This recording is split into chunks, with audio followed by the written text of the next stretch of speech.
नमस्कार मैत्रिणींनो, श्री स्वामी समर्थ. चला आज आपण मुगाची डाळ घालून मेथीची भाजी बनवूया, सुक्की म्हणजे कोरडी. तर बघा, त्यासाठी आपण एक कांदा, लसूण, हिरवी मिरची असं साहित्य घेतलेलं आहे, मसाला म्हणजे.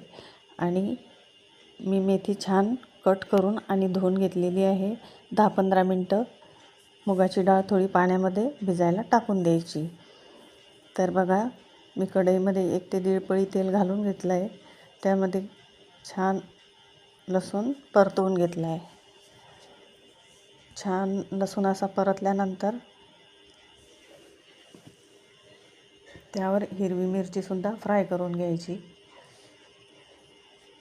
नंतर त्यावर कांदा टाकून कांदासुद्धा परतवून घ्यायचा लाल होईपर्यंत, म्हणजे त्याचा कच्चापणा निघेपर्यंत छान परतवून घ्यायचा. कांदा थोडाच टाकायचा पालेभाजीमध्ये, नाहीतर भाजी थोडी अशी गोड लागते.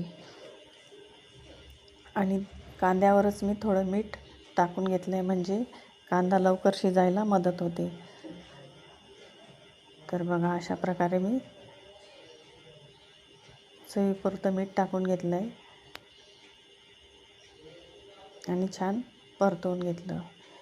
नंतर यामध्येच आपण जी आपली भिजलेली मुगाची डाळ असते ना, तीच त्यावर टाकून द्यायची.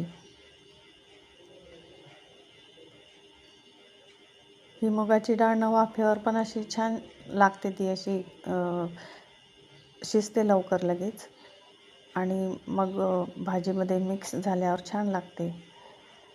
तर बघा, अशा प्रकारे मी मुगाची डाळसुद्धा छान अशी मिक्स करून घेतलेली आहे आणि त्यावर मेथीची भाजी वरतून टाकली.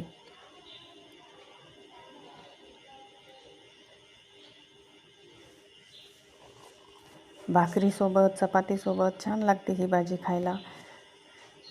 तर बघा, अशा प्रकारे मेथी वरतून टाकून घेतल्यानंतर पूर्ण डाळीमध्ये भाजी मिक्स करून घ्यायची.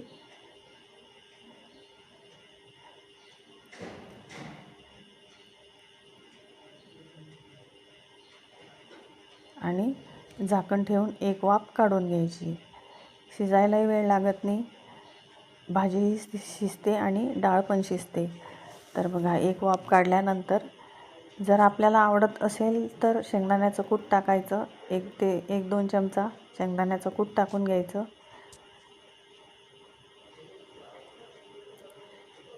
आणि पूर्ण मिक्स करून घ्यायचं. पूर्ण भाजीमध्ये छान हलवून घ्यायचं.